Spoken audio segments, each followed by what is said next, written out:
Welcome to Soul Vitamins with our special guest, Rod Saunders from Jew and Greek, which we are also hosting this to his page and sites on Facebook and YouTube. And Rod, if you, it looks like you got it finally got it dialed in. You want to give me a thumbs up? Let me know you're good to go. He's ready. Okay, so let's bring in Brother Rod. Yeah. Just kidding. My audio is working. Well, it didn't help that like we could hear your breath when you did. Oh, okay.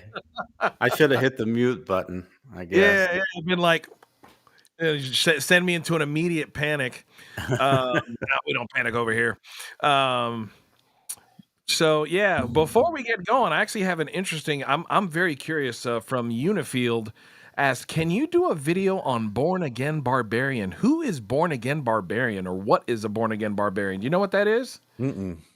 All right, Unifield, you're gonna have to tell us what is or who is the born again barbarian. And Patrick said he interesting that just popped up as he's been watching your older tapes. I didn't know. Did you have tapes, or that was? Are you just showing your age, Patrick, calling his YouTube videos tapes? I don't ever remember that name, so I don't think I've done any videos. Well, Don't know. Oh, by the way, I do not know how to enter text into the chat box from Restream, so I may miss some comments here. It's not because I'm ignoring you guys. gotcha. Well, I can if I put them on the screen as they're coming in, you can see them when I put them up. Like you can see this. I When I can put up see them. there. I just don't have a prompt box. Okay. All right. Well, don't worry about it. Hopefully you'll be doing most of the talking tonight, and Okay. I'll be typing. He said Unifield says he's a KJV only cessationist on YouTube. You mean like Kent Hovind? Doo-doonch. Oh, let's see. There's well, what's that guy's name? From Kentucky. He's a KJV only guy. Independent Fundamental Baptist. His name eludes me at the moment. There's a few KJV only Oh, more cessationist than a guys few. out there. Yeah. More than a few. There's a church in between my house and the congregation where I serve, and it's got that on the side of the building. I keep on meaning to take a picture. Oh, Spencer Smith. Oh no, Yeah. you Spencer Smith? Who you talking about? Yeah. Yeah. Spencer Oh Smith. man, it's the guy that was supposedly a missionary or something for a year or whatnot. That guy goes hard Yeah. in the paint, man. He's a little bit much, Yeah. but we'll do. You know what, Rod? We're gonna have you back for just to talk about the discernment. What do they call them? They call themselves discernment ministries. What Discernment else? ministries. I call them discernment hacks. Yeah, but there's something else they call themselves. Discernment ministries, watchdog. There's another title that they like to.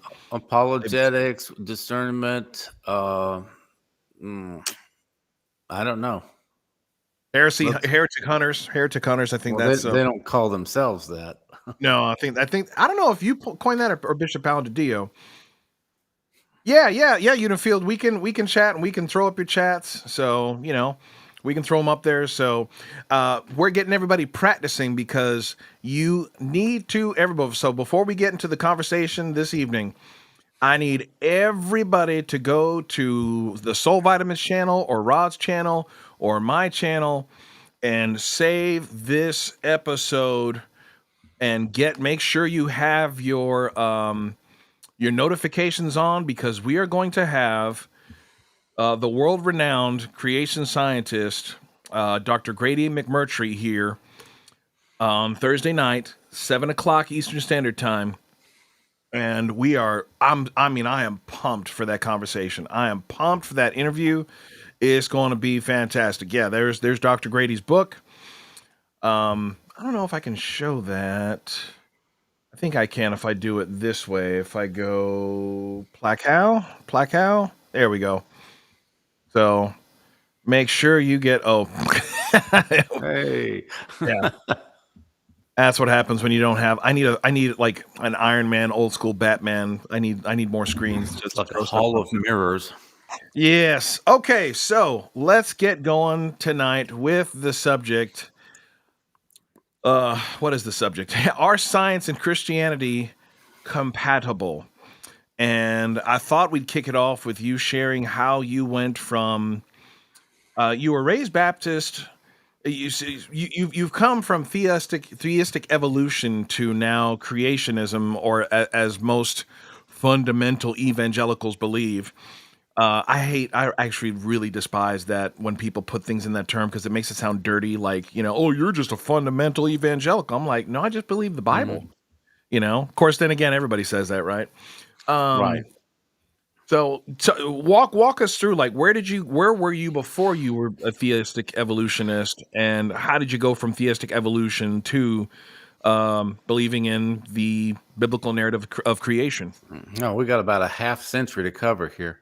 Yeah, we got Of plenty of time. Yeah, course, we got some time. I grew up in a church that didn't teach evolution, didn't believe in evolution, but I went to public schools where evolution was taught. Yep. And I pretty much believed in the biblical Genesis account of creation until I was probably in my 40s. And then as I got into the secular business world, the corporate world, got around a lot of educated people, um, I I just started gravitating, I guess, toward more of a secular view on a lot of things.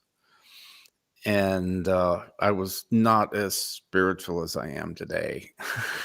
I went through a period there where I didn't read the Bible much, and I read a lot of science, technical stuff, just things that I didn't go to a university, but I did start reading a lot of that kind of material, and I just fell into it. I said, well, if you believe the Bible, but you also believe in science, then you would have to consider yourself a theistic evolutionist because evolution is settled science, Yeah.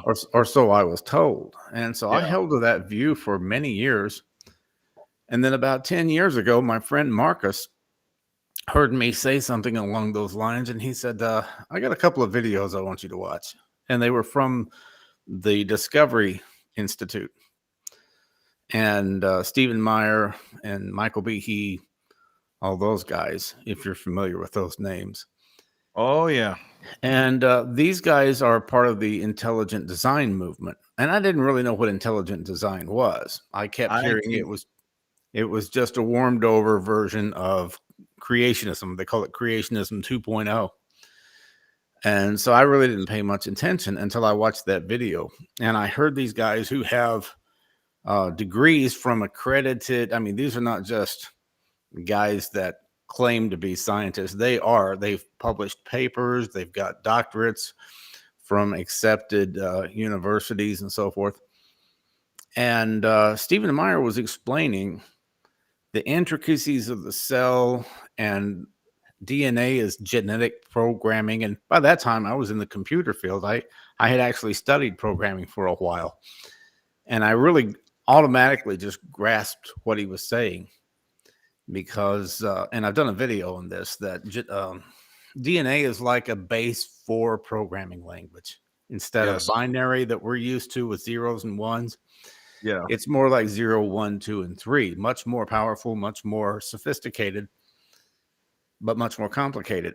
And Yes. I thought, if that is the most sophisticated programming language out there, that has all the information to create proteins and build life forms, how did that come about from Mm. natural selection, from wind, rain, and erosion, and purely natural forces? I don't get it. I've studied programming enough to know that you have to put a lot of thought into it. Yeah. And then I started watching Michael Behe talk about molecular machines and how basically there's what they call a bacterial flagellum. And he Yeah. said basically it swims around inside the cell with what's essentially an outboard motor, like a boat, only it turns, very sharp corners, and it moves at a rate that man has not been able to build anything for the water that can do what the bacterial flagellar does. So I started watching all that stuff and I said, this is design, this is engineering and programming. And how do you get that from just randomness? It did, Chance. yeah, it didn't make sense to me. And the more I read on this, the more I realized I had never really studied evolution. I didn't know that was the premise of evolution is just pure randomness, and you don't get randomness. I mean, you don't get design and engineering and programming that Order way. does not come out of chaos. Right. And so I just had to admit I just decided evolution was settled science without ever even studying it. And once I found out what it was, I said that doesn't work. And so I abandoned theistic evolution and went back to a more Genesis oriented view of creation. Yeah. I tell you what's interesting.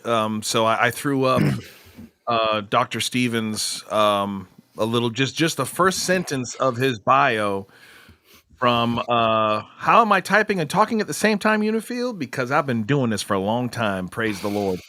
I'm getting as good. I'm pretty soon I'll be as good on this as I am on saxophone when that's saying something. But here's something that's interesting. So I was trying to find him on Google real quick because I wanted to throw. I was like, I don't know what school he came from. It turns out he's from, he's graduated from Cambridge, and so he's done tremendous work in DNA. Look at how Google has him listed. It has him listed. Oh, well, I've got to. It has him listed as an author, American author. Can you believe that? Now, imagine, Rod, if you were like, that's like saying, oh, Muhammad Ali, philanthropist. No, Muhammad Ali, heavyweight champion of the world, philanthropist. You know what I mean? You always put the greatest achievement, like what got everybody, what got you to the party. Tom Hanks, actor, philanthropist, blah, blah, blah, blah, blah. So this right here shows you this avarice that the industry, especially, and I'd like to talk. You've seen Expelled, right? Oh yeah, By Ben Stein. yeah. I love Ben Let us Stein. know in the chat. Y'all let us know who in the chat has seen Expelled by Ben Stein, the film about intelligent design. And let's read this comment from Robert Vance. Scientists don't even know what questions to ask until God reveals the inquiry into their intellect. Science is discovering God's form of order. Well, it used to be. It used to be. Now it's getting to the point they just invent stuff. They just make stuff up and theorize and daydream and put it in a book. And I tell you, he's become a controversial figure, but Kent Hovind has done an excellent job of exposing the lies that have been in our science textbooks for nearly a century. From the embryo's development, the development of the embryo in the egg, from the evolution of the horse, which there have been museums that have taken it out because it's been proven to be completely false, to things concerning the evolution of man, Cro-Magnon man, Neanderthals, a lot of these interspecies missing link type things that they believe, it's like, oh yeah, we found a tooth and it's this version of man. Like, oh, it's been in a museum for 30 years and they tested DNA. It's like, oh, that's a pig's tooth. Pretty incredible stuff. So Kent Hovind goes into that. There's a video he has called 100 Reasons Why Evolution is Stupid. And I highly encourage you to watch it. It's excellent. It's excellent. He's very entertaining, but it's also quite informative. But I just pulled up Stephen Hawking just for grins to see what it said about Stephen Hawking. It says English theoretical physicist and cosmologist as the subtitle. Now, if you read the article, it does say he's an author too. Yeah. But it doesn't start off with author. Yeah. I guarantee you. Well, hold up. Let's do another one. Let's do another one. Let's do your favorite. Richard Dawkins. No, that's not your favorite. Come on, Rod. Oh, Who am oh, I going to right. pull up? Neil Who am I deGrasse going Tyson. to pull up? What does it say? What does it say? Astrophysicist and I can't read this. Astrophysicist and writer. Not Right. writer, Okay. not celebrity, not TV personality. Mhm. Astrophysicist, but you go over here to Stephen C. Meyer, and it's author, not biologist, not. I mean, that's just it's incredible. It's And then absolutely if you type in intelligent design, I think it's on Wikipedia. It calls intelligent design pseudoscience. really. Yeah, you might want to try that. Oh yeah, let's go to Wikipedia. Oh my gosh, Rod, you are. Oh my gosh, dude, I'm about to get mad. I'm about to get like Rocky 3 mad. No, no, no, no. He's not getting killed. He's getting mad.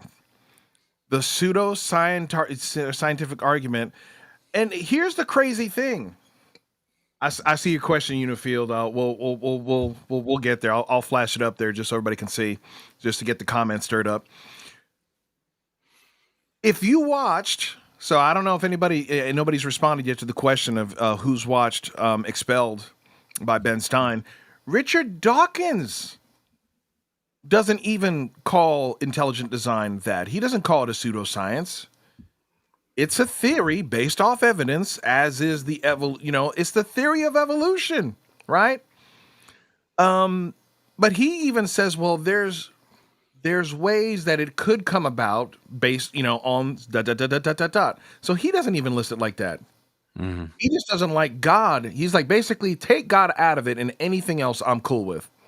I'm cool with it being aliens. I'm cool with it being this, you know, or like that one scientist in that film, light hopping off of crystals. I'm like, how in the world do you get, like you said, a 4-letter code, ACGT? And if you give me enough time, I would, go back into the recesses of my brain without the assistance of Google, because I could tell you what those are. I couldn't. Yeah, I haven't even tried to like, memorize them. It's just CATG. yeah, I was thinking about that. I was like, why are you doing another live stream on science when you're a musician? You need to talk about music. But this is the stuff I'm passionate about. I have a couple songs that are half written, that because how there are so many believers that have been raised by the American miseducation system, the American indoctrination system, and you're exactly where you're at. And here's the crazy thing, Rod. It's way worse than when you were in school. It's Oh way yeah, worse, you know? graduated a long time ago. Yeah. So imagine what the school system has become in 30 years with, so you have kids that are in school, 6 to 8 hours a day, getting this pounded into their skulls. And if you're lucky, they're in church an hour a week. And they don't talk about this. They don't talk about this in youth group. Now, this is something I will give our Calvinists and Reformed brothers and sisters in Christ, brother. They talk about this. They combat this. They make sure to talk to their kids, to talk to their Mhm. youth. They make sure to root out these weeds, because they are weeds, and they will choke out. In 10 years, 10, 12 years of public education. That's why most kids, when they graduate school, they leave the church. They're like, well, this is a bunch of lie. I mean, like, Genesis is a lie. So if Genesis is a lie, why in the world am I going to believe that Jesus was who he was? Mhm. Just all a myth. They go the Joe Rogan route. So what are your Yeah. thoughts? Well, there's nothing wrong with educating people like that. It's like Jesus said, "This ought you to have done, and not left the other undone." Oh, Mm, where charismatics mess up is, and Pentecostal people, we tend to put the emphasis on the supernatural and say, well, miracles and signs and wonders, that will convince everybody that the Bible is true. And they don't do the apologetics work that you see in the reform crowd. I think you need to do both. The yeah. reform crowd just ignores the supernatural aspect of power evangelism, and the charismatic crowd tends to ignore the intellectual stuff. and you need both. You need to talk about these things as well as laying hands on the sick and seeing them recover. Yeah. So I have nothing against the reform crowd or anybody doing apologetics that way. I think it's a great thing to prepare kids to go out into the real world and encounter a secularist worldview. They better be ready for it. Yes.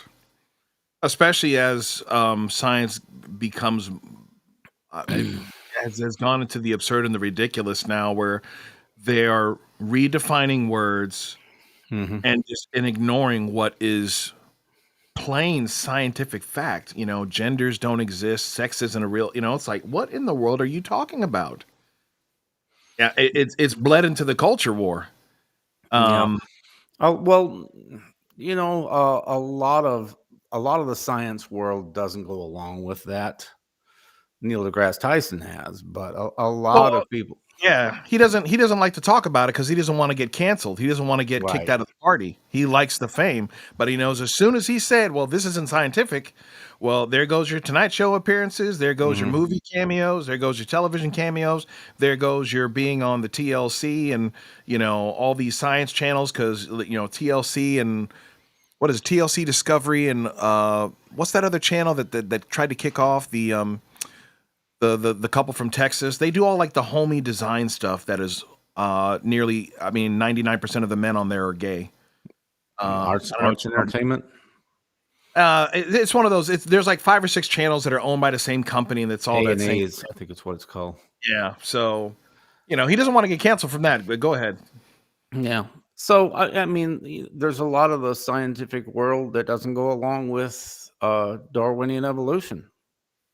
A lot of them have signed a letter of disagreement, or I don't know what they called it, but like 500 different people in the science community have said that there are serious issues with Darwinian and neo-Darwinian uh, science, and that we need to have an honest discussion about these issues. And so when you hear that, well, 90% of the science world uh, accepts evolution, Darwinian evolution, that's because, well, a lot of them are pressured into it, for one thing, because they'll get their funding cut if they don't agree with it. And Yeah. then other people will say, well, I agree with natural selection, which even creationists believe in natural selection. So just agreeing with one component of evolution doesn't mean that you believe in Darwinian evolution, that, we all came from a vat of primordial ooze. Yeah. I pulled up my sermon notes. I had the sermon that I started working on. It's 6 pages deep of references, quotes, and of course, like the message. Shortly after COVID, when seemingly, I told my wife, I was like, "Well, I don't know if my music career is, if I'm ever going to have a music career again," because, I had 50 shows canceled. The deposits were returned. So I was like, "Well, I've always wanted to preach this stuff," and I've seen this severe lack in our youth, specifically, that they don't have answers to these questions. Mm. Um, and I wrote this sermon called like Dinosaurs, Dragons, and DNA, the biblical view of creation versus evolution. And a lot of this stuff is actually from Dr. Grady McMurtry's work, Kent Hovind's work, um, Answers in Genesis, Ken Ham.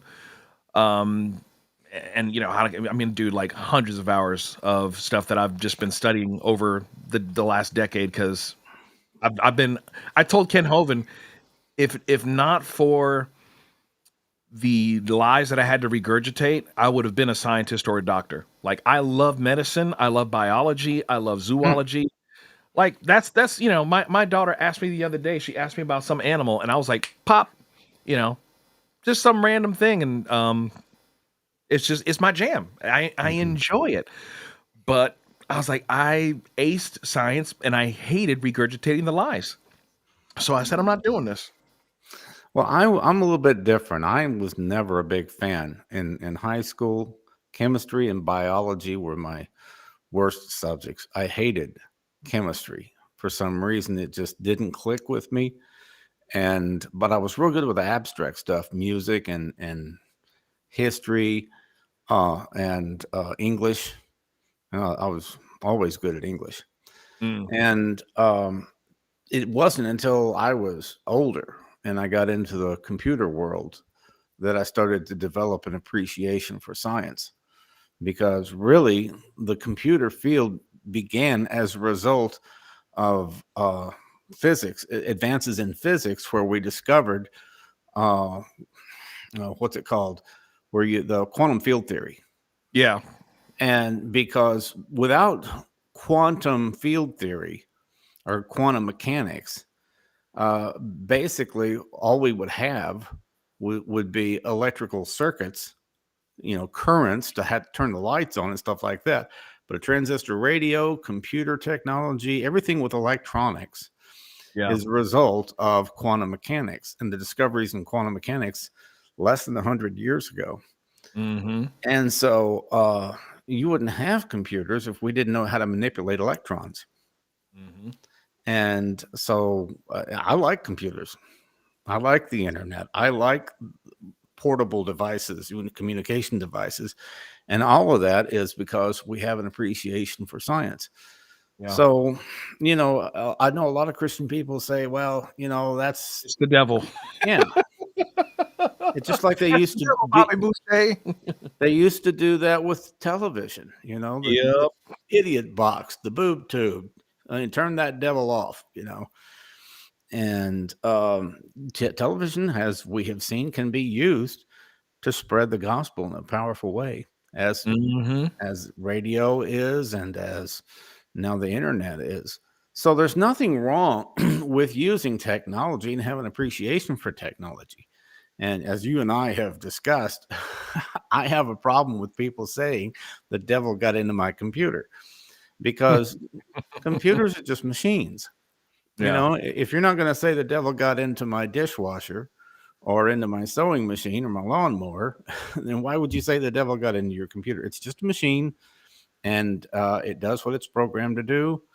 As Listen, lo- Rod, the devil got into that handgun and that hammer, and that's why I stubbed my toe, and that's why that kid shot all those people, because the devil is he's just in everything. And right, the devil, it's been said before, guns don't kill, people kill. the devil, the devil kills It's it. the He person kills, with steals, and the gun. destroys. And if the computer messes up and starts creating chaos, it's because somebody hacked into it and programmed it to.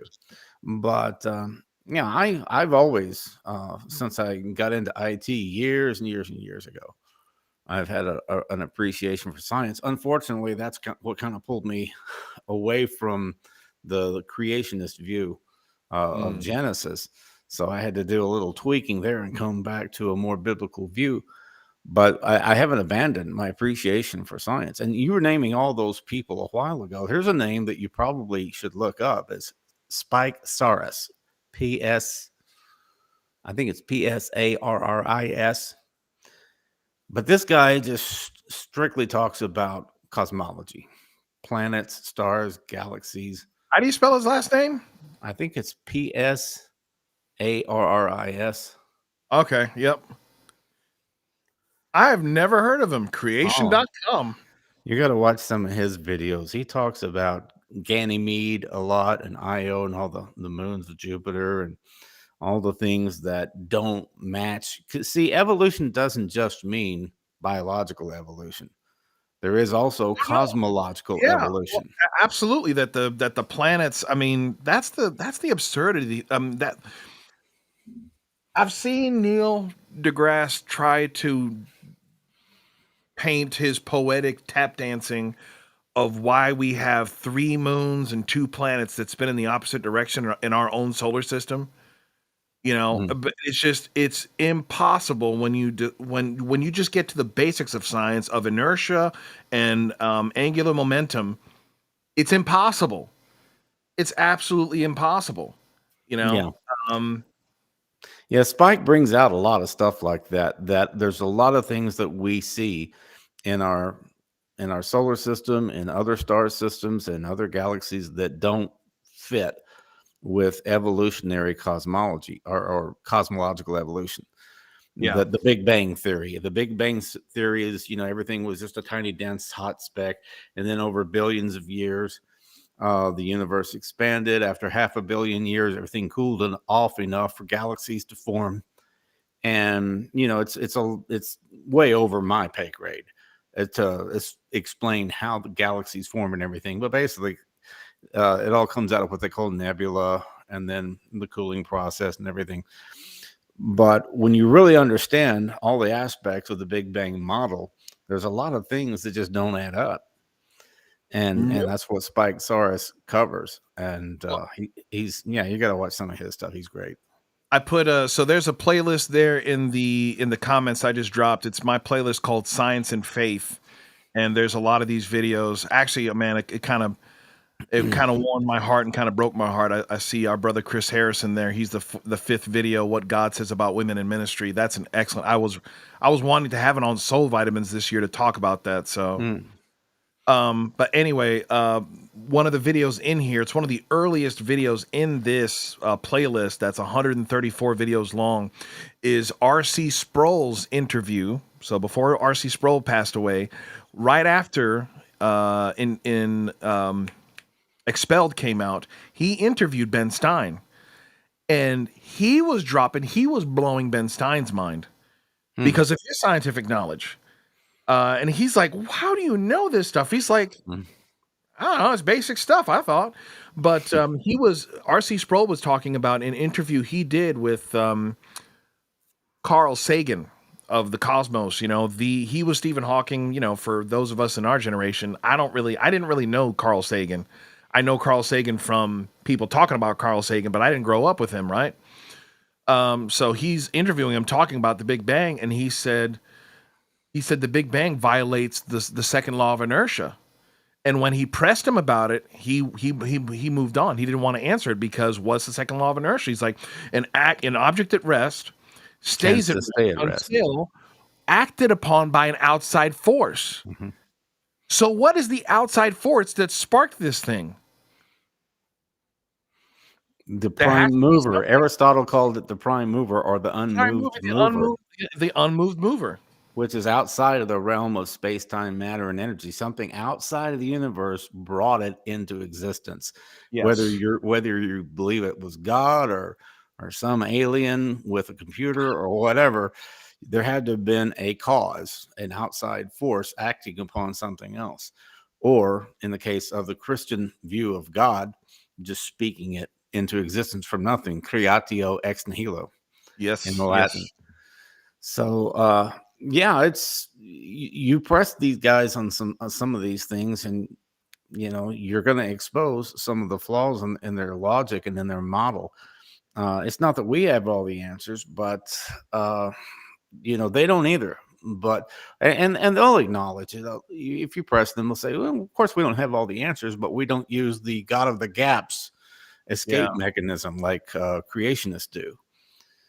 But a lot of times what is called God of the gaps is just reasoning based upon what we understand about the nature of the universe is, like you said, everything in motion or things that are at rest tend to stay at rest unless acted upon by another force or whatever. Yeah. That's that creates a philosophical problem. Sooner or later, you're going to come down to philosophy and theology. Yes. You may not want to, but sooner or later, you're going to have to come to that dilemma. Either you've got some natural force out there generating, which they've actually theorized this now, that there's this universe generator out there somewhere that quantum fluctuation is what they call it. Just there's this thing out there that's just generating universes, and we just happen to be in the universe where life is possible. Yeah.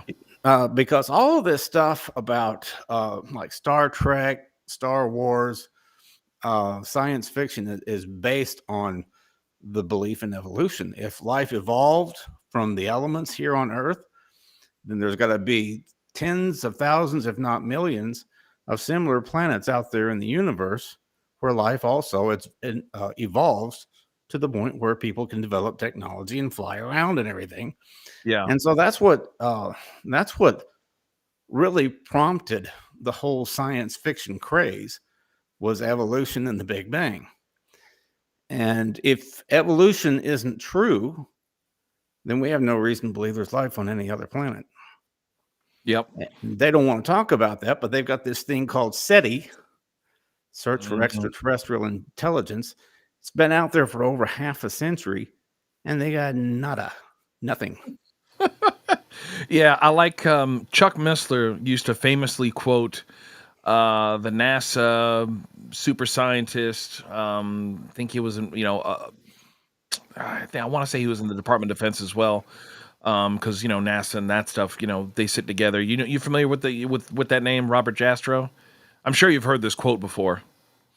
I've heard that name, but I can't place it. So it talks about the scientist. Oh, hold up, actually, yeah. Was that the one about the theologians on the top of the mountain? Yes, yes. So that's yeah. Here's the quote. I'm gonna put it here so everybody can see it. Um, For the scientist who has lived his faith in the power of reason, the story ends like a bad dream. This guy was not a Christian, by the way. He scaled the mountains of ignorance. He is about to conquer the highest peak as he pulls himself over the final as he pulls himself over the final rock. He is greeted by a band of theologians who have been sitting there for centuries. Yeah. Oh, hey, what took you so long? Seriously. I We've mean, been that's sitting why, here all this time. We knew. yeah. Well, and it all comes back to a religion. You have to take this stuff by faith. There's only science has its limits. Our technology has its limits. Mhm. Um, and that's kind of the thing. It's like, well, we have the God of the gaps. Well, what's better, the a God of these gaps? Which to me, I'm like, where's the gap? Mm. Where's the gap? You have no intermarried species. You guys are looking at creatures that are in the same levels of sediment, the same rock layers. You have this pre-horse and the horse in the same layer in the earth, saying this one came, this many millions of years before this one. There's a quote. I was trying to find it. Um, Ivano, I love it. I was just calling Unifield. That's your handle. So Ivano, I'll try to remember that, and I will get to your flat earther thing because I'm sure Rod's going to have strong opinions on that. Um, but there's this quote. There was a letter written to the head paleontologist of Britain's national, their biggest museum. Right, it has the most dinosaurs at the time. It had the most dinosaur fossils than any other museum on Earth. And he said, basically, I regret to inform you that if we had any of these missing links, that like there are none. There are none. Mm. So they have these things in books that they teach to children, that they teach to young adults in college, and everybody just, we have that whole thing of the evolution of man from chimpanzee all the way up to to modern man, and it's a straight myth. That's like that's even like the in those exhibits where they give those prehistoric men, they give them white eyes, unlike apes, which have completely black eyeballs. Mm. That's a subtle thing that until somebody pointed it out, I was like, holy cow, I never noticed that was what gave them such a human countenance, because they had changed the eye color because, our irises are colored, but everything, but the rest of the eye is white, and in apes, it's all black. Yeah. Interesting. But Very. they'll do what we sometimes refer to as science of the gaps, because they'll Yes. say, well, this is true and this is true. Yeah, but what about that? Well, we haven't figured that out yet, but we will. Well, no, well, to me, their answer is millions of years, millions and billions of years, Time and chance. time and chance, and the age of the universe. I think Chuck and Hovind and McMurtry, I think, point this out, that by science standards, the Earth is aging something like 14,000 years an hour. I mean, it's something ridiculous because they keep on making the age of the universe older to fit their theories. Mm. So, it started at Mm. 700,000 years old, then it was 1 billion years old, then it was 1.2, then it was 1.3, 1.37, then it was 1.5, and they always have to add like, 1.53 to make it look like, oh no, we did some math, you know. Yeah, To well, make a lot of that was driven by the development of telescopic technology, because the better we could see the universe, the more distant galaxies we were able to detect. Mhm. And the further away the galaxies, the more distance for the sunlight to travel. And so they finally arrived at the conclusion that the most remote galaxy we've ever observed is 13.3 billion light years from Earth. And then you add on a half a billion years to that for the universe to cool down enough for galaxies to form. And that's where they come up with the 13.8 billion years as the age of the universe. Yeah.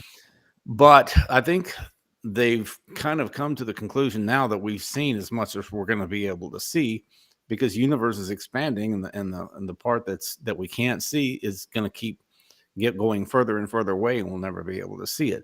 And it's So behind stuff, and it's behind other galaxies. So now, I mean, it gets to a point where it's speculation because you have so much stuff in that is in your vision, you can't see what's behind it. But yeah, here's the crazy thing. Here's the crazy thing. In the 80s and 90s, and this is now on this is settled. This is settled science, right? Settled science that they've proven by mathematically, by experimentation, this is by observation that the speed of light is not a constant.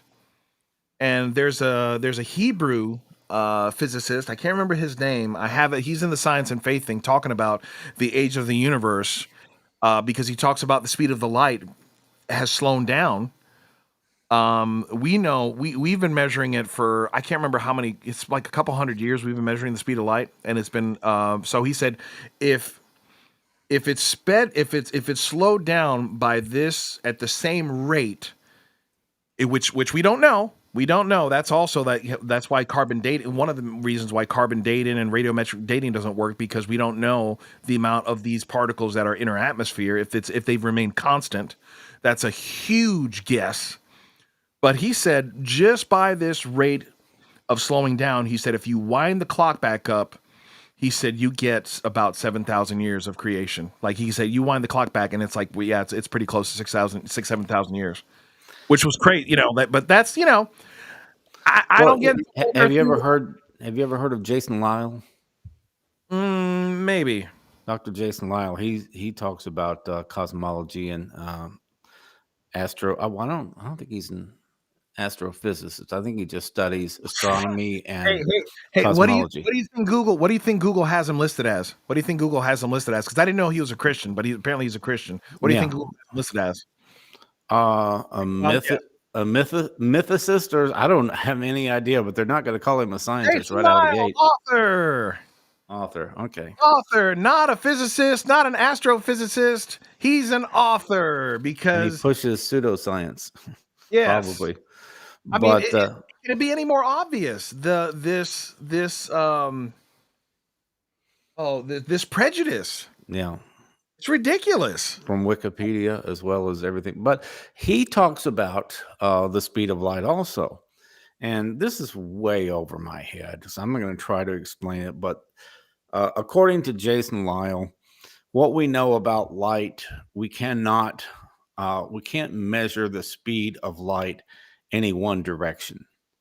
You can only measure it round trip. Yeah. And so it may be going out faster than it's coming, or it may be coming faster than it's going. But because of the way that we measure it, it can only be measured round trip, not one way. Hmm. And I may not even be saying that right, but he says there's a big question mark on how you measure the speed of light. Now there's this other guy. Oh, I should have done some notes on this. Humphreys, I think is his last name, where he talks about time dilation. Hmm. You know what time dilation is? Oh, The yes. idea that, yeah, that the impact of gravity influences the perception of the passing of time. That's why astronauts, when they're out there in space, they don't age as fast as we do. Hmm. And if you get way out there in the universe, halfway between our galaxy and the Andromeda galaxy, where there's no mass and there's no gravity, the perception of the passing of time is going to be completely different than Well, it is. Hmm? yeah, and then if you add how if you traveled there at half the speed of light, that also has tremendous mind-boggling effects. That was one of Chuck Missler's favorite things when he started teaching the Bible. If he started to teach you the Bible, he started with with a physics lesson because Mhm. we have most believers have no concept of how this. I mean, just a basic understanding of how the order that God has put in the universe. It's incredible, you know. Yeah, hang on a He, second. he uses that explanation of, if you put twins and they're astronauts and you leave one on Earth and you put one on a ship, you send them out half the speed of light for X amount of years, and then he makes the trip back, and like the brother will have aged double, and Mhm. then on Earth than the one that left and came back, because time he didn't experience time the same, you know. Interstellar, they went through a wormhole and they came back to Earth, and his daughter's in an old folks' home. Yeah, Russell Humphreys is the guy's name that's working, because he's a Christian and he's working on this time dilation issue to try to figure out if the Earth and the universe are actually 7,000 years old, like the Bible says, and that time Hmm. dilation is responsible for the discrepancies that we see. This is why I came up with my view, is that young Earth creationism and old Earth could very possibly both be true. Yes, that's And some people that's think that's a cop out, but I think until we understand the implications of time dilation, there's no way of knowing that either one or the other is true. They could conceivably both be true, yeah. which Well, means that the universe could be 7,000 years old from one perspective and 13.8 billion years old from another. which wouldn't that just be like God? Yeah. Wouldn't that be God to be like, I mean, because this, ever since, and I know I'm not gonna say who I got this quote from, because some people will be like, oh man, he listens to that guy, but I heard this quote from this preacher, and it just stuck with me, and it's actually funny to me that I heard it from this guy and not like my Hebrew roots mentor, or not somebody like Perry Stone. It was this other guy who said, listen, God's Jewish. And and when you think of it, wouldn't that be just like the Lord to be like, well, yeah, well, of course you're right. And of course he's right. You're both right. And you're both wrong.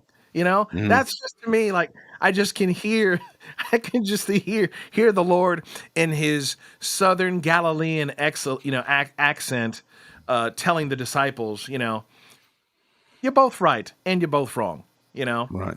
it wouldn't be, that's not a stretch of the imagination, I don't think. Well, you don't have to study theology too long to encounter what we call tensions, theological tensions between two different concepts.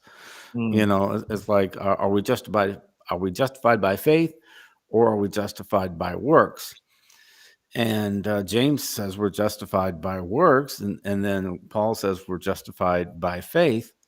But James says faith without works is dead. In a sense, both are true, but you can't earn your salvation. You're not going to work your way to heaven, yeah, but saving faith will produce good works. works.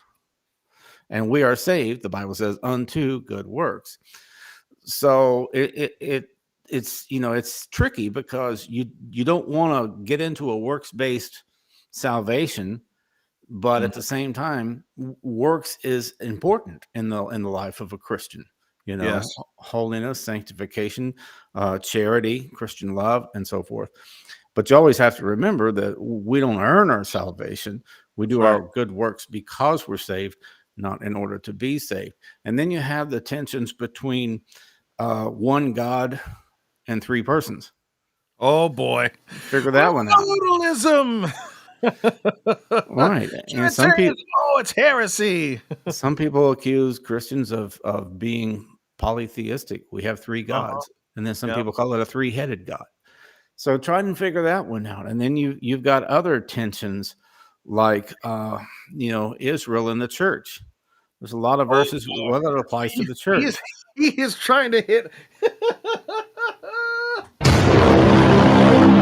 Rod's just dropping them all over the place. Well, I'm just saying if we are going to grapple with theological tensions as Christians, why can't we do that as far as philosophy is concerned? Why can't we do that as far as science is concerned? Einstein never could figure out how his view of physics could be true and quantum mechanics could be true. He rejected it at first. He said God doesn't play dice with the universe. He Yeah, doesn't leave things up to chance. But yeah. eventually Einstein had to accept quantum mechanics because it was proven to be true. And he spent the last 30 years of his life trying to figure it out, and he never did. Mm, So, we have in the world of science, we have seeming contradictions.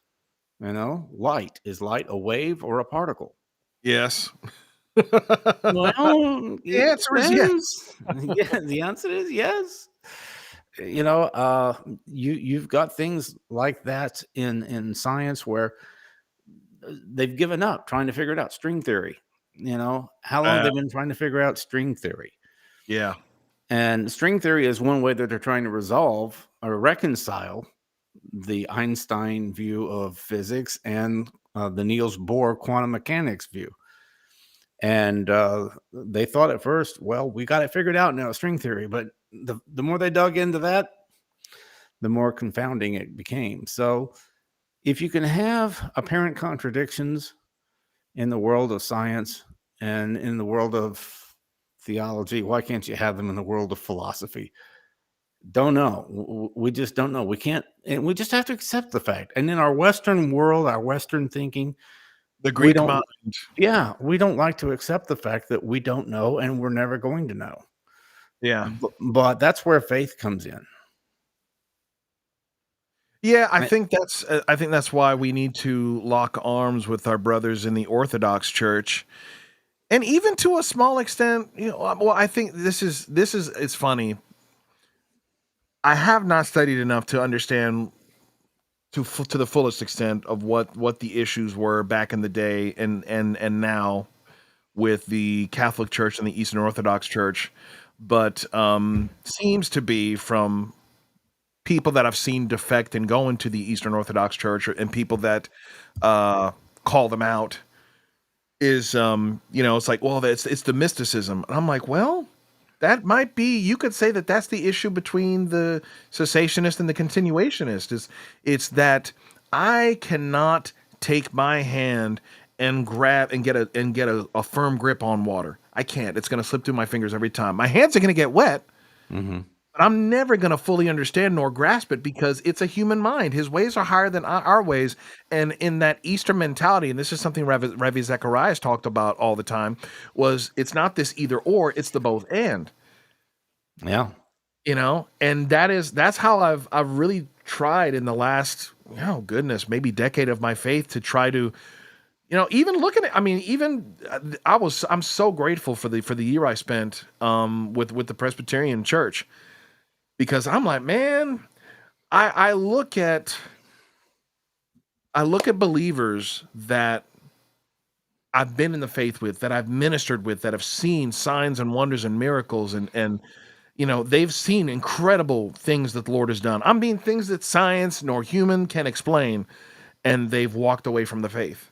Mm. They've gone into liberal theology until the point now they're spiritualist, or they just, they don't even believe the word. And I'm like, how does Mhm. that even work? How is that? And then I look at my Calvinist friends, and I'm like, you might have a point. You just might have a point, because how can anybody looking at a bowl of spaghetti and they can smell it and they can taste it and say there's no bowl of spaghetti? It's Mm. just it blows my mind.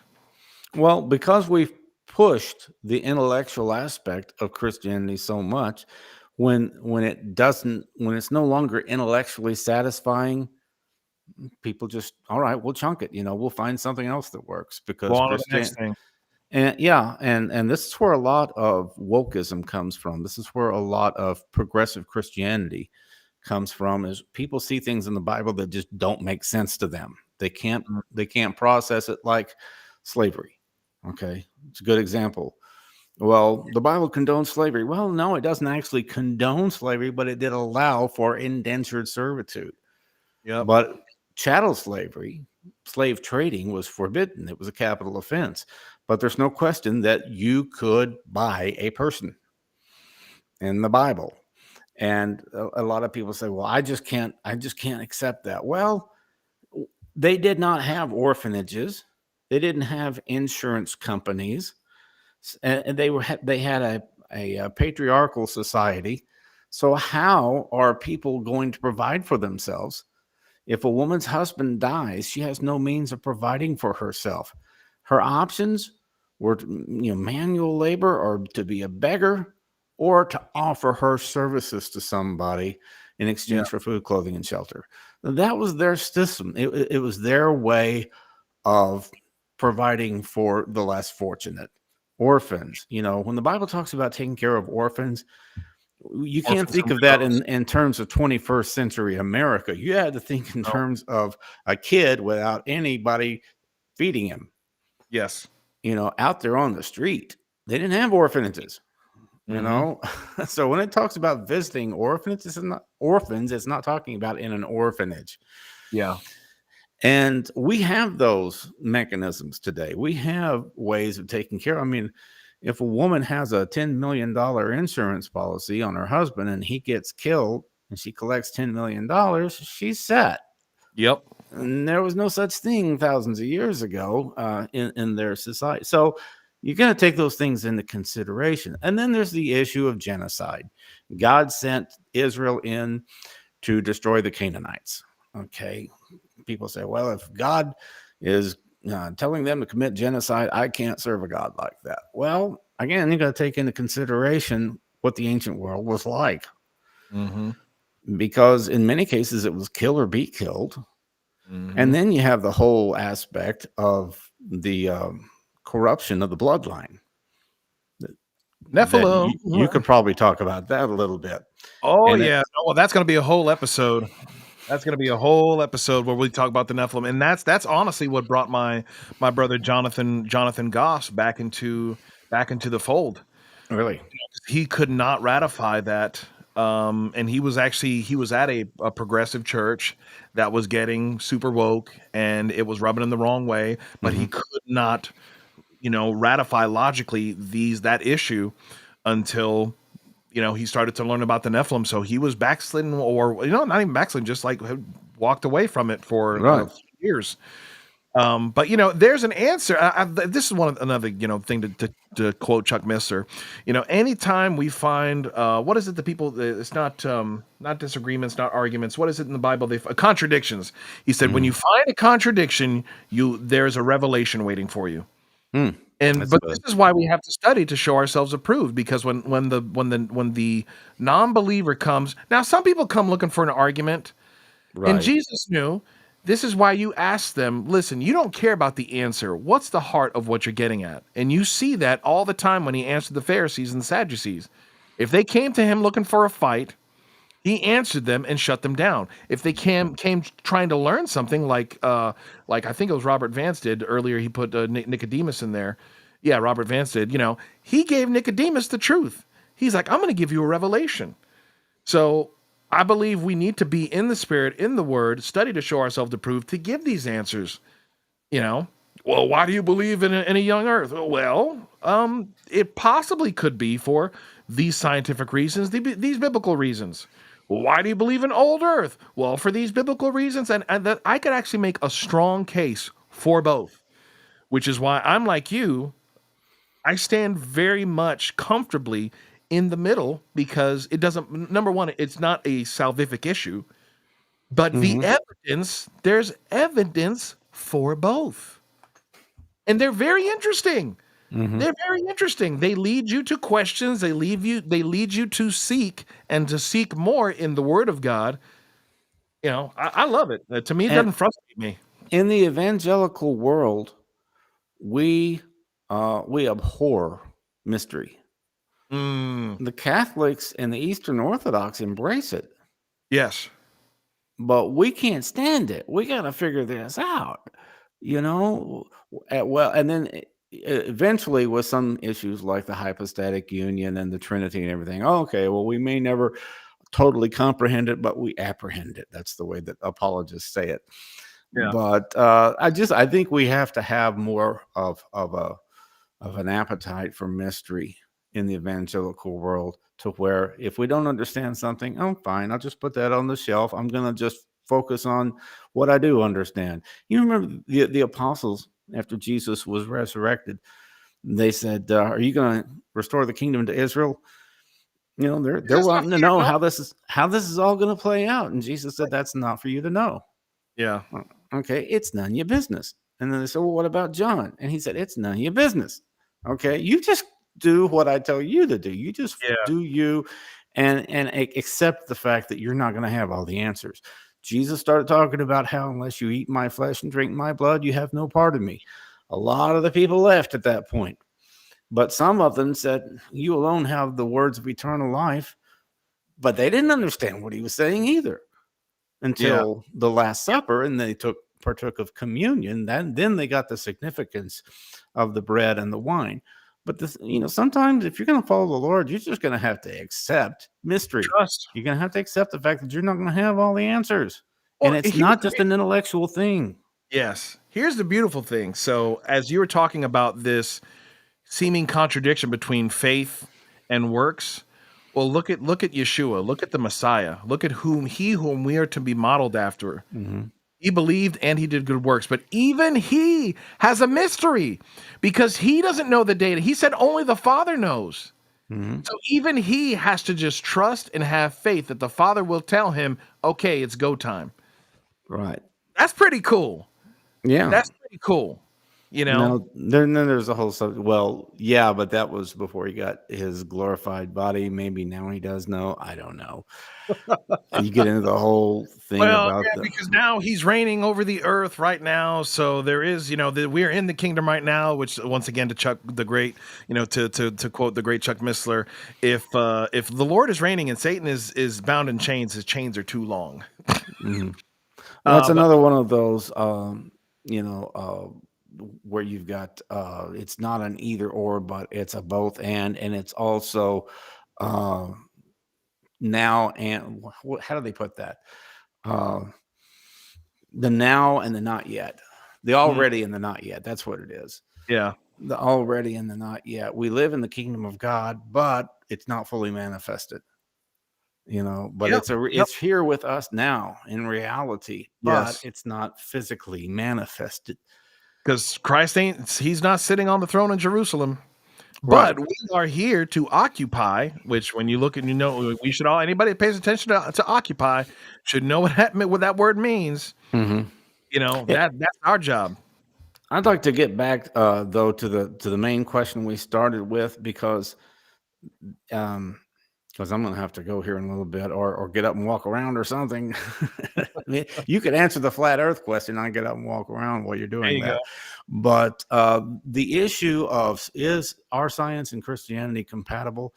Science really, I mean, what we understand as science today with the scientific method, it actually began with people of faith. Yes. And it wasn't called science, it was called natural philosophy.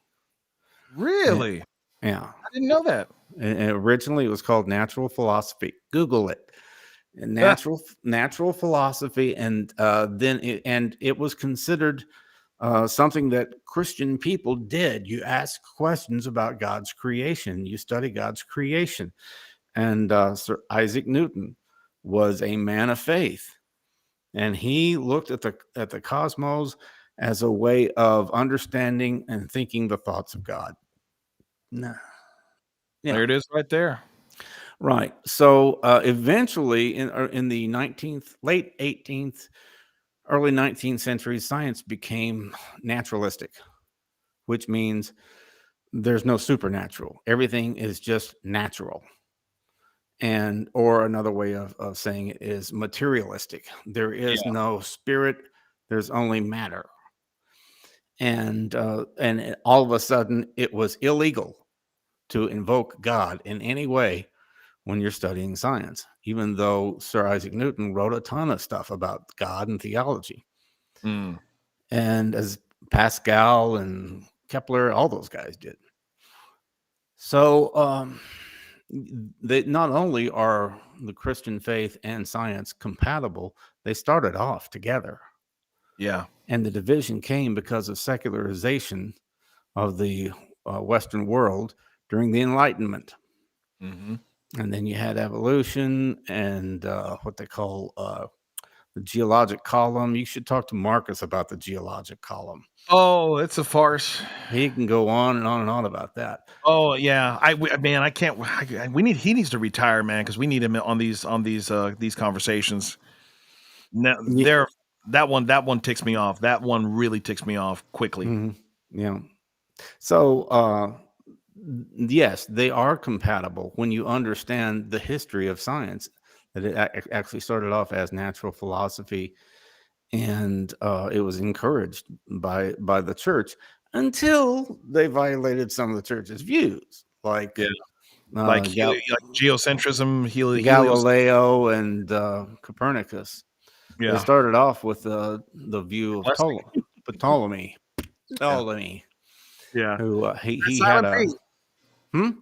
That The silent silent P. right. Ptolemy had the geocentric view that the universe, the Earth is the center of the universe, and everything revolves around the Earth. And then Copernicus and Galileo said, "I don't think that's how it works." And they promoted the heliocentric view, and they got all kinds of grief from the church. This is one area where science has helped the world of theology to see where they were off. Mm-hmm. Because we interpreted the Genesis account of creation a certain way that made the earth, and the Bible never says the earth is the center of the universe. There were things that were interpreted that way, maybe metaphorically or whatever. Yeah. And then that's where we get into the whole flat earth thing. And then, I'll let you talk about that Yeah. for a Go ahead minute and while I get up stretch. and walk around. Yeah, go ahead and stretch, and I'll bring you back when I get to the Chris Tomlin, Joyce Meyer All that right. Ivano just asked. So Ivano, all right. Let's see if I have some scary music. There we go. That's about as court is now in session. Doom doom bum bum bum bum bum. Now it's time for conspiracy. No, my wait, Nick Goss, my man. Oh, Nick, do you want to jump on real quick and join me on the flat Earth thing? I will send you a link because Nick Goss of the Goslings. For those of you who don't know who Nick Goss is, he has a podcast that's kind of in timeout right now called The Goslings, and they actually interviewed a full-on flat earther. And it's funny. Actually, I don't think I finished that interview. I think I was watching it, started like I got 10, 15 minutes in, got a phone call or something, and got distracted, never went back to it to finish it. But I'll admit I about got sucked into that at some point. Um, I went in there and was no, they're not gone. They just kind of on a timeout. I didn't watch your final episode, Nick, because even if you said you're done. Uh, he said, "No, sir, I don't want to be associated with flat Earth ideology." Yeah, so I think what's caused this to come about is our society has been lied to so much from the scientific, from the political. I mean, our going from Rod's generation, who lived in I can't remember. He went to school with someone that was related to Oswald. Is that right, Rod? You got your ears on? Yeah, I believe it or not, yeah, I grew up with the niece of Lee Harvey Oswald. Yeah. So I mean, you have all these lies that are thrown at us that we know are lies, and it has left people to start to question everything. Mhm. Um, and questioning as a rule is not bad, but it's gotten to some pretty absurd lengths. And while there are some questions that the flat Earth theory people some of them are quite interesting and legit. There are some things that you look at, and even scientifically, that they can demonstrate. You're like, well, why does that work? That shouldn't work if this Earth is a globe.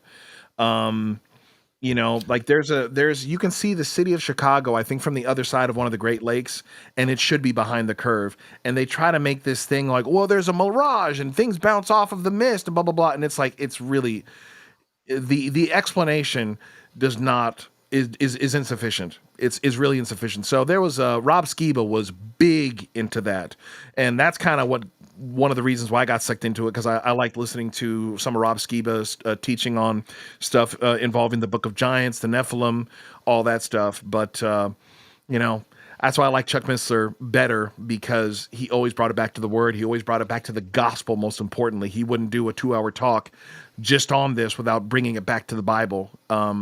So yeah, that's kind of my view. Dip your toenail in.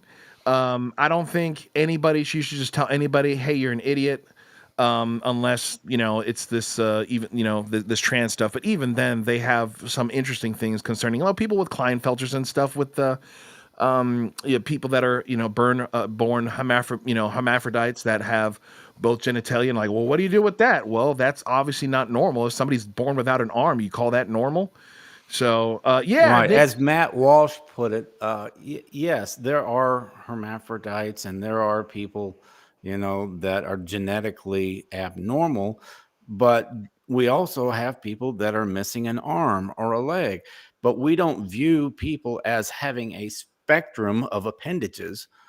You know, there are not 50 different versions of arms and legs. We all are yes. supposed to have 2 arms and 2 legs. 2 arms, And if 2 legs, 10 fingers, 10 toes, unless you're Nephilim, in which case you got yeah, you got six or fingers, the or six fingered man. the Princess Bride, the guy that had 6 Hello. fingers.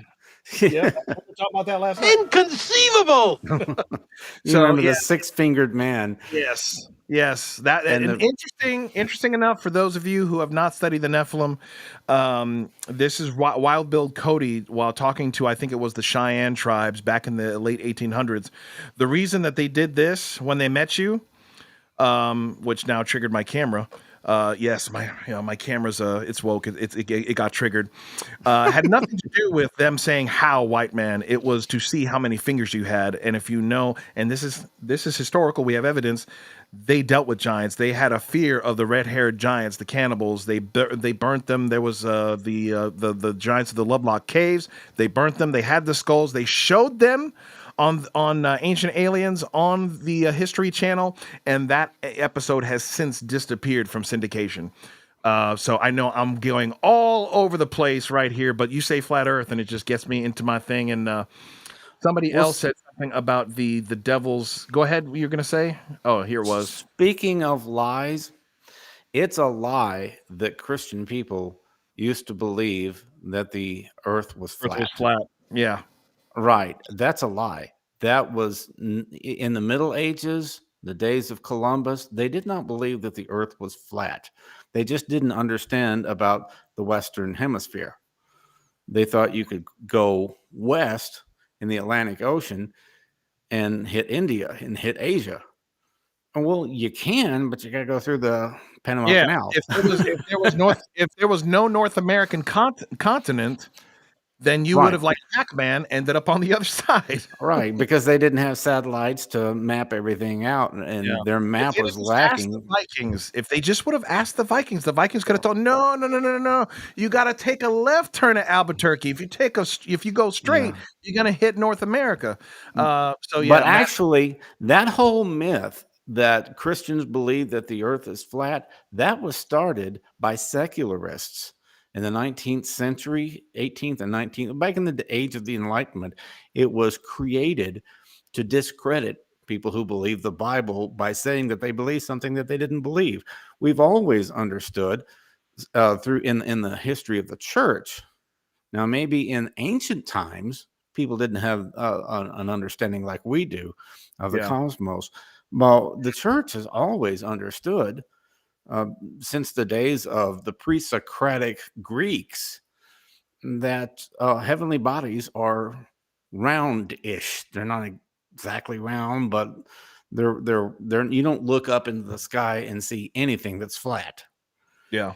And so when we see the moon is round, the sun is round, and then whatever planets that we could look at when we developed telescopes Telescopes. in the Middle Ages, everything was round, and so we knew Yeah. that the Earth was round. So that was just done, and you can Google that the flat Earth hoax. Yeah. It was done to discredit people who believe the Bible, saying that they believe the Earth is flat.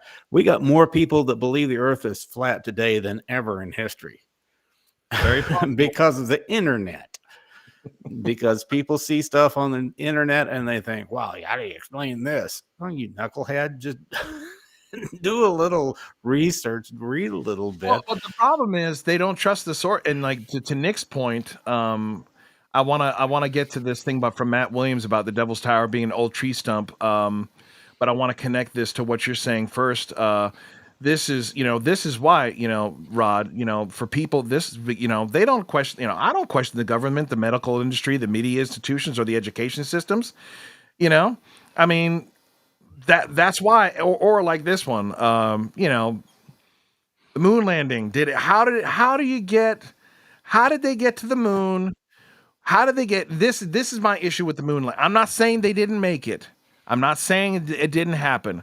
However, I'm skeptical because of the Van Allen radiation belts.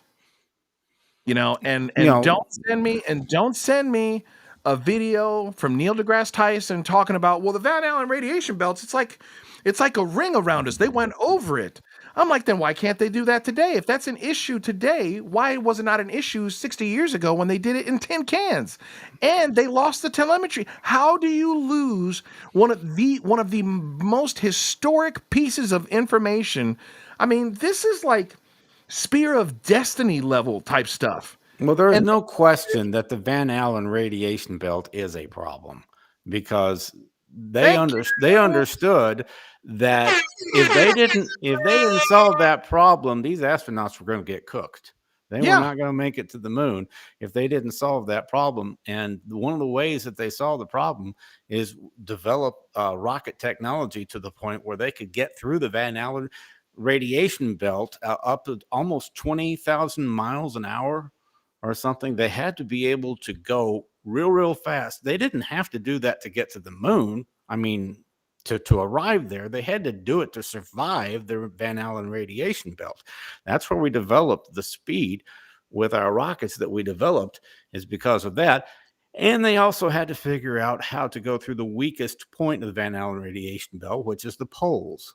The polar Mhm. regions have the weakest radiation. So they had to fly around the Earth a few times and then hit the right spot and really accelerate so that they could get through the Van Allen radiation belt. I went through that too. I said, all right, how did they do this? And I researched it a little bit and I said, okay, I questioned the moon landing for a while. And one of the reasons I questioned it is because I was around before we landed on the moon. And I remember some of the concerns that they had was moon dust. Well, for one thing, they didn't know how much dust was on the moon. And they said, well, what if we land on the moon and it's like quicksand? Yeah. And so they had to send unmanned Which is vessels up there. which is another, and this actually leads us to another proof or another piece of evidence towards a young Earth and a young universe, because if it was as old as they said it was, they should have sank, They should have had 30, 40 feet of moon dust. and they didn't. It was inches consistent with about 5,000-6,000 years.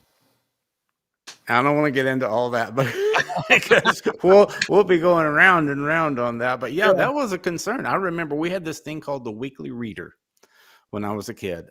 Maybe when you were a kid too, I don't know. But back in the 60s, Mhm. we had the Weekly Reader, and I read this is like 67, 68, a year or two before Apollo 11. And I remember reading in my Weekly Reader, scientists are wondering, about the moon dust. Yeah. And eventually, I think they sent an unmanned vessel up there to be able to take readings on it, because you don't want to guess. You don't want to Yeah. put a man on the moon without knowing. Well, yeah, they sink and die. Right. They sink into 50 feet of moon dust, and it clogs up their thrusters, and then they're dead. So What convinced me that the moon landing was real, And if you guys think I was dumb because I didn't always 100%, I'm not. I never rejected it completely, but I did start to wonder because of some of these issues. Mhm. And it was the Cold War. There was a lot of propaganda back then because we had to convince the world that our system was superior to the Soviets. That's why we had videotape of everything, and we taught our astronauts how to use cameras because Oh, see, there was a the thing lot of emphasis on documenting everything to prove to the world that our system was better. We had to win the moon race, the space race. We had to dominate the Soviets. We don't have that mentality today, but 60 years ago, that was a big thing. The future of civilization was at stake if the yeah, Soviets got there first. That was the way they looked at it. And so would they have cut a few corners and fibbed a little bit in order to win the propaganda war? I think probably they would have. They had a lot of issues with the lunar lander taking off. It wasn't mhm, working right. And this was shortly before the first moon mission, Apollo 11. They were still having problems with it up to a couple of months before the mission. And so, how did they solve all those problems? Did they just fake it or did they actually solve the problems? That's the kind of stuff I was wondering. But what convinced me that we went was that we put reflectors on the moon. And you can actually shine a laser up at the moon if you know how to do it. And mhm, universities all around the world can do this. And shine a laser up there, hit the reflector, and measure how far away the moon is. They yeah. did that because they wanted to keep track of the lunar orbit. It's moving away from the moon is moving away from the Earth a few inches a 2 year. inches a year, Yeah. which again is proof for or another that's another one in the column of a young Earth because Right. Because if you do the math, the moon should have hit the Earth a long time ago. well, not only hit the Earth, if you give this theory of evolution, well, millions of the dinosaurs were on the Earth millions of years ago. It's like, dude, the moon was on top of the Earth millions of years ago, and the tides were so strong there'd be nothing on the Earth. Nothing Mhm. could survive on the Earth. So once again, these are these contradictions that if you don't read, if you don't ask questions, you won't know. And I want to get to Matt Williams' question about the Devil's Tower being a possible tree stump. I've heard that theory, man, and I've seen those things. There's a lot of those all over the earth. I tell you, the pre-flood Earth was magnificent. We know that from the fossils of the dinosaurs we find. We know that from the fossils of the other animals we find. We find that from the fossils of the human beings we find. The average size of a human being in the pre-flood was 7 foot. They were huge, just like everything else. Like you find dragonflies that were huge, and these were non-Nephilim giants. These were like 100% human. Like the Neanderthals were actually exceptionally large. They were bigger than us. They had bigger brain capacity for and they've now classified them as Homo sapiens sapien. They're actually more human than we are because we've been copied so many times. Their genetic code is stronger because it hadn't been copied so many times. I love this. I'm telling you, I love this stuff. So, Matt Williams, I don't know, but I think it's an interesting possible observation because there are some huge trees out there. And if in the pre flood world you had dinosaurs that were growing to the size of 75, 100, 150 feet, I think the largest specimen we've ever found of a sauropod is 150 feet long. That's incredible. Shaq survived the flood confirmed. That's a good one. Some people call it Stump Tower. That's good. Yeah, Matt Williams, like they did in the Big Bang Theory. Yeah, and and honestly, it's because of the propaganda that makes me question it more. Because I'm like, well, they could send something unmanned to put those reflectors up there, but yeah, there's like I said, I don't discredit it 100%, but I also don't buy it 100% because they like to lie. They like to lie, and Well, it would be great if we went back and just put an end to the speculation once and for all. well, But yeah, go back with live stream. But then again, these days people would be like, "Oh, it's all done with green screen. It's Hollywood," as they do now. Like, well, well, that's the that's funny true. thing. Well, here's the funny thing: they've had astronauts supposedly that are up in a space station, and they don't know that they're live, and we've seen the green screen. So it makes people they've seen. I mean, there's a lot of tomfoolery. A lot of our images, supposed images, are all computer generated or computer enhanced. So there's lots of issues with that. There was yeah, Nick. The internet is a wonderful, horrible, stupid place. I love it and hate it at the same time. I feel you. Um, and we got to Matt Williams' thing about that. I think that was all the questions. Shaq comes by his size naturally, by the way. Yeah, he's not a Nephilim. His mother was 6 feet tall, and his biological dad was extremely tall. 6'5", 6. Yeah, they were both tall. So because there's a lot of guys in the NBA that are, like George Mirasan. I don't know if you remember George Mirasan or not, but that guy was. You could tell by looking at him, he wasn't really normal. He was 7'6", but he had couldn't gigantism. He had What's that? gigantism. He had gigantism. Okay, yeah, he couldn't run like Shaq. He No. couldn't run like a regular athlete. That's what made Shaq so phenomenal. Yep. Was that he was that big, but he was also athletic. Man, he was diving for balls. He could do layups and pass. I remember one time But stopped. he couldn't shoot free throws. Oh, he couldn't hit free throws because the ball was so tiny in his hand. It didn't fit like it fits in a normal person's. Wilt Chamberlain was the same way. Yeah. But I remember seeing Shaq one time, and this is totally off the topic, but Shaq stole the ball from Scottie Pippen one time and drove and dunked on him. And the Scottie Pippen was one of the best ball handlers in the league. But, a guy like Shaq who could do stuff like that, that's what made him the legend that he was. But so many of those 7-footers are just clumsy. And they don't have natural athletic ability. That's why when you find a guy like Kareem, David Robinson, Shaq, Wilt Chamberlain, that is athletic as well, they are high value players. Yeah.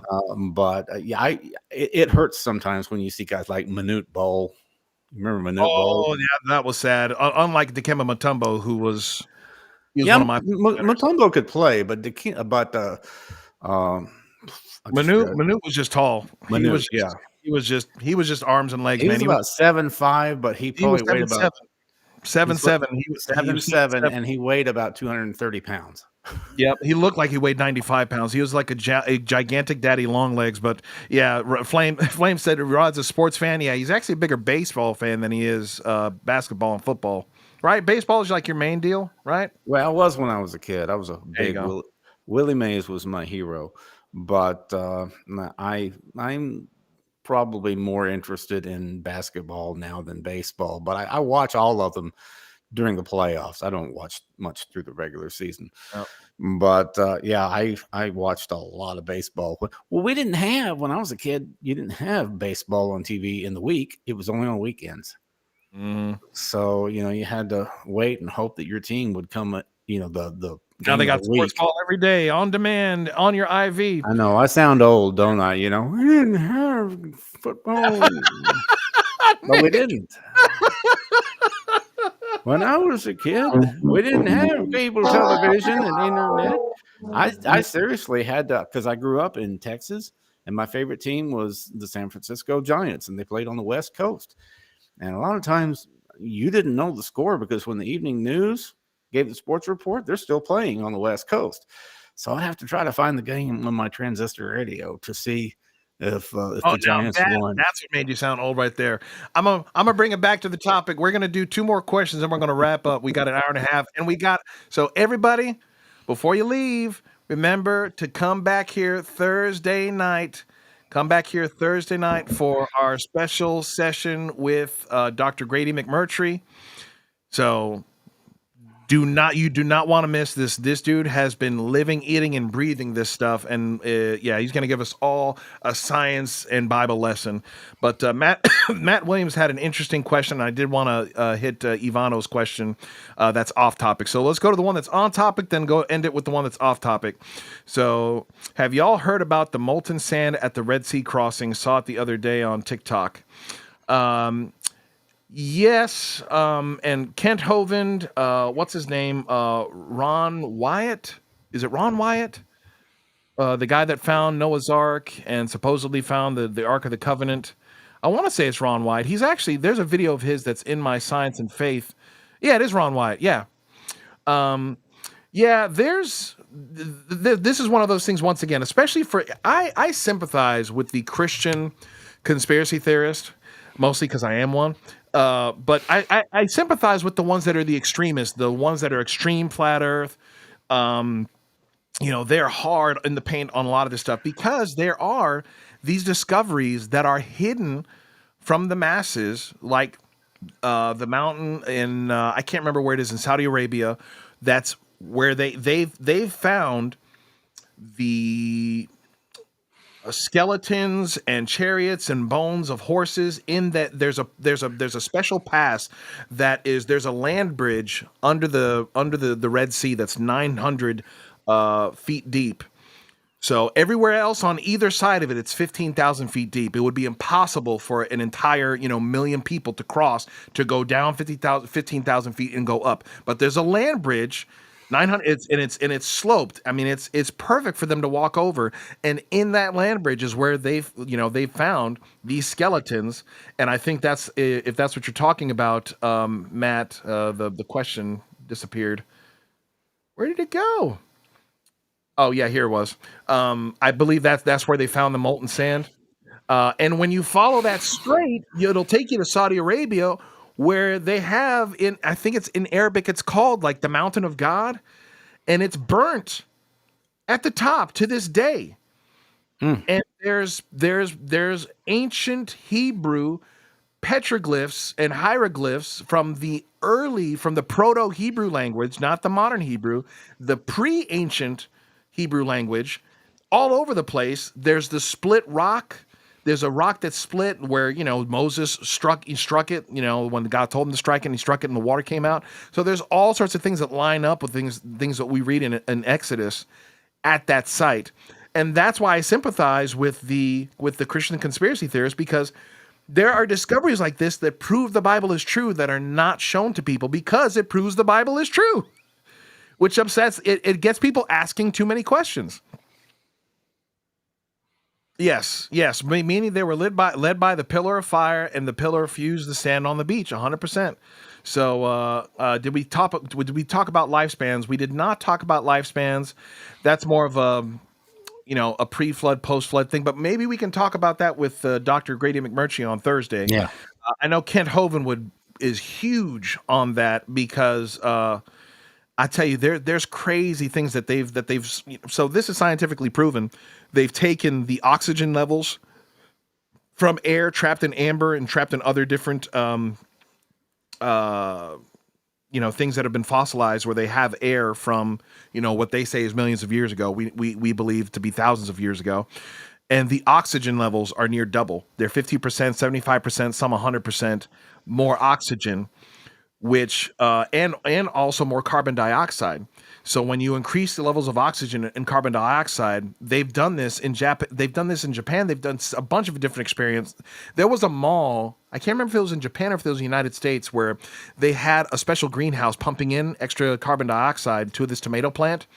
It grew to be like 50 feet tall, grew tomatoes the size of softballs. I mean, this is documented. You can go Google it right now. And Ken Hovind talks about all that stuff. So he talks about the pre-flood Earth and the atmosphere and the conditions, and we know those conditions have to be different. And even scientists, even a secular atheistic scientist, would agree with you that the atmosphere was different because a diplodocus or a brachiosaurus, so a 50-foot brachiosaurus, had the same nostril size as a horse. It would it would pass out and die because there's not enough air pressure in our current atmosphere to force the air, to get the air into its lungs for it to breathe. So the conditions had to be different. There had to be more oxygen and there had to be more air pressure. And if you get into that stuff, Ken Hovind's got a bunch of stuff on that, and it's amazing. It's awesome. Let me just answer Nick Goss here. Which one? Real quick. If our nearest star is 4 million light years away, doesn't that mean it was created at least 4 million years ago if we are seeing its light? Well, first of all, the nearest star is 4 light years, not 4 million light years. Now, there are stars out there that are millions or even billions of light years away, according to the way that we measure it. But you're talking about Centauri Alpha and Proxima Centauri. It's 4.3 light years from Earth. That means if you could go at the speed of light, it can take you 4.3 years to get there, and then 4.3 to get back, theoretically, not counting for acceleration and deceleration. But that is an issue. That's what I was referring to earlier about the distant starlight problem and figuring out the effects of gravity on the perception of time, and is the speed of light consistent and everything. I don't know if you missed that earlier, but we did discuss that earlier. And they're Yeah. working on the time dilation issue. Yeah, which that's Chuck Missler, Grady McMurtry, Ken Hovind, a lot of the I mean not and even secular scientists like that, or even that guy, the Jewish scientist that I can't remember what his name was. They talk about the speed of light being it's not a constant. It's actually slowed down considerably, measurably in the last since we've been able to measure it, and we don't know if it's been slowing down at the same rate. So it could have been much faster, but he's the head physiologist of like some prestigious university in Israel that he actually came up with about a 7,000-year-old universe with his Model. not model his not model it's his mathematic Equation? equation. Yeah, I think it's his equation of ramping the speed of light up, following a logical, if you follow the rate at which it's been decreasing, he just Mhm. reversed it with his equation, and it's pretty incredible. So yeah, Chuck Missler, I can't believe that with all the Chuck Missler you watched, you missed that. He was always talking about, because Chuck Missler knew one of the Australian scientists that made that discovery, and they laughed him out of. I mean, like he couldn't get a paper published. They left him to scorn. He proved it. He demonstrated it with experiments, and they still would not listen to him. It took him like 10 years of getting money and legal, I mean, all sorts of stuff before they finally. And Chuck Missler knew him, because hey, he was on board for that. He's like, well, that actually makes sense, because if the Bible's true, and we've only been on this planet for 6,000 some odd years, and that's the thing, like, and that's another reason with the old Earth I don't get caught up with it, because I'm like, well, you've got the whole tovu bohu, the what do they call that? The gap theory, which is God created the earth and the angels came down and they had their own civilization. Without form and void. Yes, in the Hebrew it says it became without form. It became without, so it was orderly and became with disorder. And it's like, well, how would that happen? I don't know. It's a lot of speculation, a lot of going to extra biblical texts. But, does it matter on our salvation? Not totally. But I mean, honestly, I believe, like, the things that we've been talking about, why Christians should have these answers and should seek these things out, and stuff like the Nephilim, they give answers to a lot of these problems that a lot of people have with the Word of God. Mm-hmm. So, okay, and then the last question, we're going to go to the one that unified that Ivano asked. So I'm going to let you tackle this one, Rod. What is your view on Chris Tomlin being attacked by discernment hacks for singing at Joyce Meyer's conference in 2022? Well, I didn't know anything about that. Me neither. But yeah, that's a lot of people follow the 6 degrees of separation approach to apologetics. Well, you were on stage with this person. Broke up a little bit. Say that one more time. The 6 degrees of separation approach to apologetics. You were on the platform with this guy, and this guy wrote a book with this person, and that person, was friends with a heretic. And so anybody who's had any association with somebody who had an association, you got to condemn, and you end up condemning everybody, because at some point, even John MacArthur has shared a stage with somebody who's iffy. And it's a juvenile approach to apologetics. Joyce Meyer affirms all of the essentials of the faith.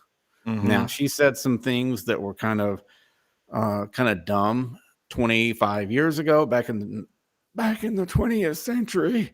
Uh, I mean, yeah, it was 25 years ago when she said some of these things that she doesn't teach anymore. But even those things that she taught that she regretted and she doesn't teach anymore, they didn't violate essential Christian doctrine. They were just dumb things to say. And everybody who's been in ministry for any period of time has said something dumb at one point. John MacArthur said you could take the mark of the beast and still be saved. You know, He so said that the last verses of Mark were legitimate and then walked it back 20 years later. So, right. So you're going to have that with anybody. This is why I say we need to major on majors and not major on minors. The essentials are the deity of Jesus, the resurrection, justification by faith. These other tangential issues we don't need to worry about. And I don't know about Chris Tomlin. I don't know anything about the guy, but sharing a stage with Joyce Meyer does not make you evil, a false teacher, false prophet, heretic, wolf in sheep's clothing, et cetera, et cetera. yep. It just means that he plays 4 chords and Jesus deserves more than 4 chords. So, and with that, we'll That go. is such a good segue. Yes, it was perfect. You see, I mean, I just like I'm getting better. I'm of talking about my music. So we're gonna end it with the commercial for y'all. Make sure you come back here Thursday night, 7 p.m. Eastern Standard Time for our interview with Dr. Grady McMurtry. And while you're waiting, go on YouTube and check out Rod Saunders' YouTube channel. It is Jew and Greek at Jew and Greek. I'm gonna put it right there in the comments at Jew and Greek. He's got all sorts of stuff. He has some interesting things on science. He has some interesting things on, his main thing is apologetics. So, especially if you come from a charismatic Pentecostal background, but even if you don't, and you actually curious about some of this stuff, and you're tired of people just saying all these people that believe this are going to hell. Come over here and listen to Rod's channel because he's not going to tell you're going to hell. He's just going to say, hey, look, this is what the Bible says. This is the real history of what Kenneth Hagin. Kenneth Hagin didn't come out of this camp, and so make sure you check out Joe and Greek. And if you need some good music, come over and find me on anywhere you want to listen to music at. Apple Music, Amazon Music. If you use Spotify, then use Spotify. If you don't. It's horrible for musicians. But if you don't have any of those things, you can come here right on YouTube and go to Gabriel Bella Music and just listen to it for free. You can just listen to my music for free. All my albums are here on YouTube. So, and you can get this t-shirt, Jesus Deserves More Than 4 Chords, which is my latest single, and you should check that out. So that is the end of my commercial. So absolutely. Thank you, Ivano, for being here. Matt Williams, Nick Goss, we love you, man, tremendously. Robert Vance, thank you so much. Thank you for all your comments and questions. And please go and check out some of Dr. Grady McMurtry's. He has one that's called Dinomania. He's got several different versions of that message, and also why he believes in a young earth. There's a 10 video series. They're 10-minute long videos, and he goes through something like 30 or 40 proofs. And he actually gives some that are old earth. He said these are some proofs for the old earth, but he goes through a lot of the proofs for young earth. So check out his stuff, have your questions ready, and come back here on Jew and Greek or Soul Vitamins or Gabriel Bella Music on Thursday night. So God bless you. Jesus loves you. And so do we. Take care. And the video's not going to play, so that's it. Aww.